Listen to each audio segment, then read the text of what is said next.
Hello guys, and welcome back to Let's Play Banjo-Tooie. We are in the Styracosaurus family cave, and we are going to go talk to the mother right now.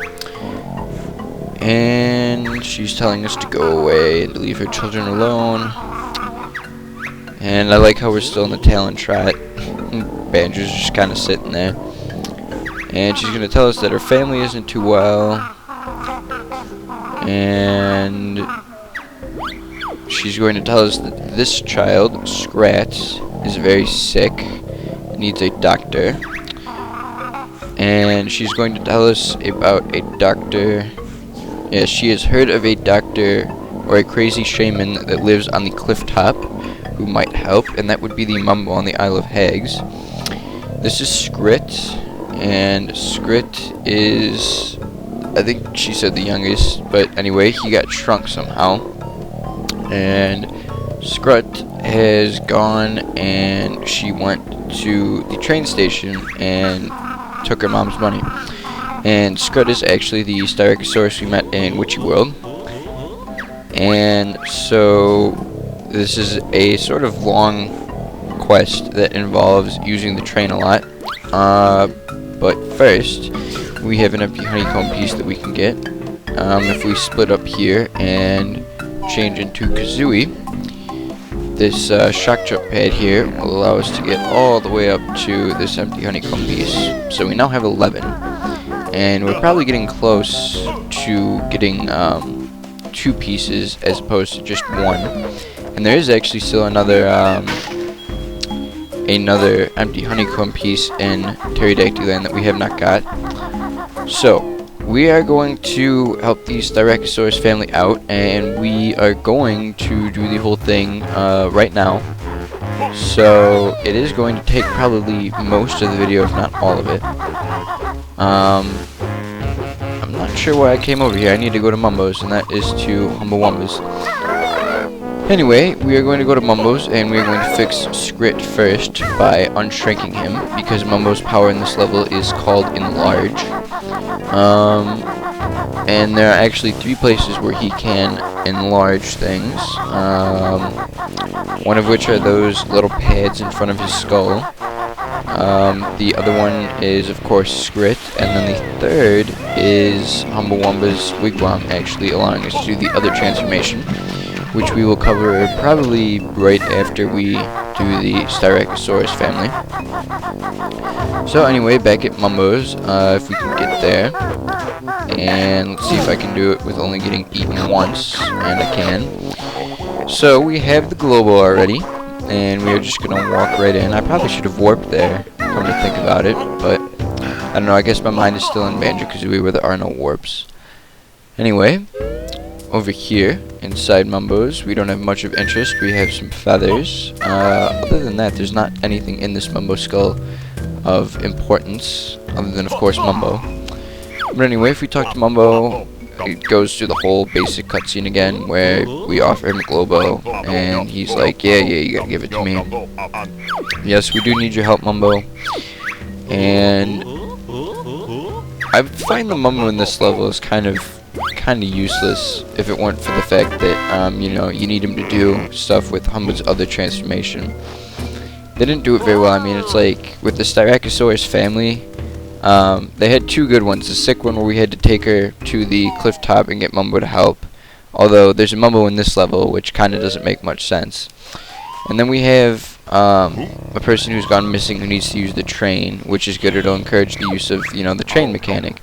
But then we just have this other one where it's like, here, he's small, go tell Mumbo to fix him. And it was kind of poorly designed, especially when you think of the fact that you have to take the other one to the cliff top to go visit Mumbo. But anyway, enough of my ranting. This is the first Mumbo pad, and all it does is enlarge those stones so we can make it easier to get back and forth to Mumbo's. So that's really, really useless, because after this, we're not going to need Mumbo anymore. Anyway, if we go up here, I believe is the fastest way to get to the Styracosaurus family place, and Humbo's is on the way. Yeah, Mumbo still sucks. He still can't do any good attacks, and he still has really low jumping distance and jumping height. See, I can barely get up here. Anyway, over here at Humbo's, there's a pad here. And we're going to use the enlarge charm on Wumba's wigwam. And really all this is going to do is allow us to use the other transformation, which I'm sure you guys can probably guess what it is, or you already know what it is. Anyway, it makes Wumba's wigwam really, really big, and that's all we're going to do with it right now. We can't really do anything as Mumbo. We can walk in and she'll yell at us, but I'm not going to waste the time, because we do need a lot of time for this Styracosaurus family thing. And if I miss the jump down here, I'm going to be really mad, because it's really hard to get here as Mumbo. Anyway, what you have to do is you have to really follow this small path all the way up here, because the slope over here is too steep for Mumbo to walk up. He'll slide down. You can only go up there using the talon shot. So we have to go all the way around as Mumbo and use that little edge. But anyway, we are back here in the Styracosaurus family cave, and as Mumbo, we are going to enlarge Skrit, and that'll solve one of the children's problems. So this is the last thing we can do with Mumbo in Pterodactyl Land. Like I said, he's pretty useless in this level. And I don't know why he has to lift him up in the air to make him large. I don't know, I don't understand shamanism. But anyway, when we make him large, he gets all happy and starts dancing, even though he has a sort of overlarged head, although so do the other children. And now they're just going to make small talk, and we are going to leave and get chased by that beehive, which is so slow it can't even catch up to Mumbo, which is quite funny. I don't know the fastest way to Mumbo's from here. We do have to actually leave and go to Glitter Gulch Mine to use the train, and we will take it to Witchy World first and pick up the other child and then bring it here, and then we will be using Taxi Pack to move the other child to the cliff top. And that's probably not all going to take place within this video, because frankly I don't think it can. We only have about 7.5 minutes here, and we have quite a bit to do, especially since there's a bunch of cutscenes and stuff we have to go through. And Mumbo only has 4 things of health at the start anyway. He'll get more as you get more. So be careful with him, because he is very susceptible to being attacked. But anyway, we are back here, and we are going to switch back into Banjo-Kazooie and make haste to Glitter Gulch Mine. And I find it interesting how Mumbo can get feathers and eggs, and it'll count towards our total. Be interesting though if Mumbo could use his own eggs. I don't know what he'd shoot them out of, maybe his wand there. But anyway, we still have a lot to do in Pterodactyl Land itself. We have the whole upper mountain area that we haven't even begun to explore, even though there's some stuff up there that we can't do yet. Yes, even this far into the game, there's still things that we cannot do. There will be things in the next level that we cannot do. Really, there will be things in every level up to the last level that we cannot do. Anyway, we are going to go over here, where we can't actually get that empty honeycomb piece yet. We need to get a flight pad. I know, it seems like we can, but we can't jump that high. Anyway, we are going to go over here, and I realized I probably should have warped to the entrance, but oh well. There's a Jinjo behind me that I've heard I can get with a Clockwork Kazooie egg, even though I thought I needed a flight pad. But we will deal with that when we get back. Anyway, back in the Isle of Hags, in the Wasteland, we are going to use the silo. And I have to say, the silo system is probably one of the most useful systems in any game I've seen. It'll take you across the whole world pretty fast. It's almost comparable to the Pokemon Fly system, where you can fly to any specific locations, but not, you know, like routes and stuff and in between things.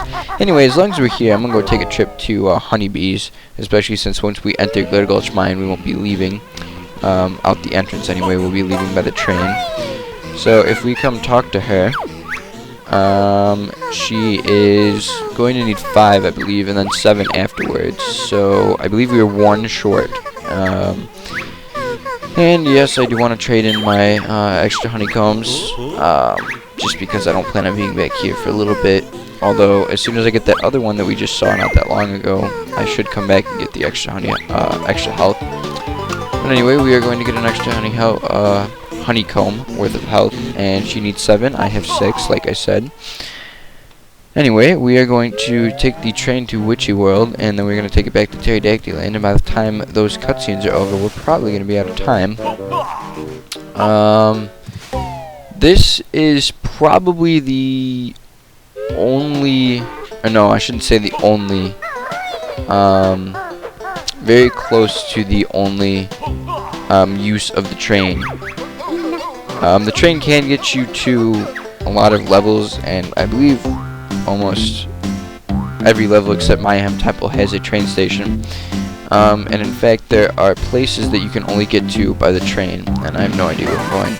Anyway, yeah, no, as I was saying, there is in fact a level that we can only unlock by going in by train, and then there is a Jiggy we can get in another level only going in by train. But anyway, here we are at the train station, and we are actually going to get to use the train for the first time. And all we gotta do is go inside and stand on the go switch and then hit B. And sometimes it'll work, sometimes it won't. And he will tell us to select the destination. We are going to go to Witchy World. And we get the cutscene of the train leaving. I really like the train feature, although they could have probably used it a bit better.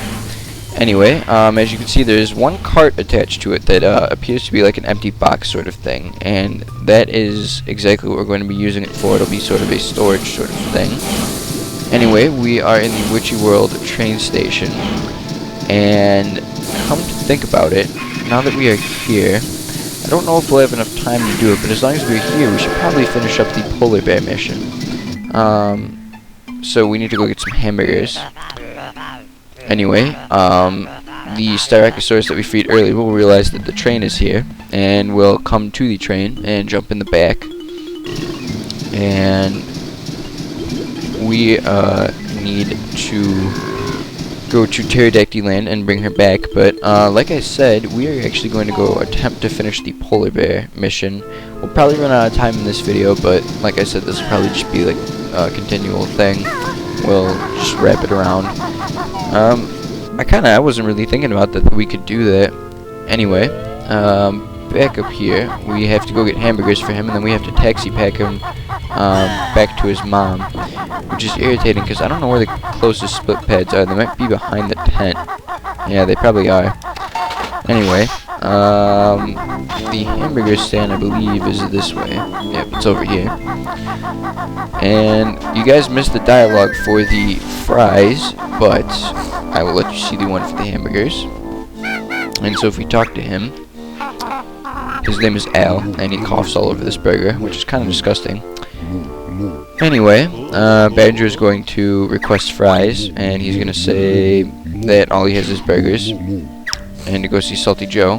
Anyway, we are going to get burgers, and we're going to head back towards the train station, and they're going to make small talk about not having burgers and discussing jokes about where burgers are and such. But anyway, we need to go back to the train station and hopefully do this in time, although we're probably going to run out. I'd like to at least give him the burgers before time runs out, but I can't even guarantee that. I hope it'll happen, though, because it'd be really nice if it did.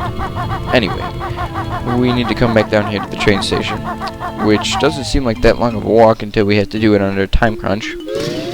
So in here, Groggy is right here, and we're going to walk up to him, and he's going to tell us that he's really, really hungry, and Kazooie is going to say, you know, you've had enough, you're a big fat polar bear that can't even stand on his own 2 feet, and he's going to notice that we have burgers and ask if he can have one, and sure, we'll give him a burger. And so we give him a really oversized burger, and, well, look at this. He has a stomachache, and he asked us to carry him back to his mom because he can't stand up. That is probably the saddest thing I've ever heard of. But we are out of time, people, so I will see you in the next part. Thanks for watching.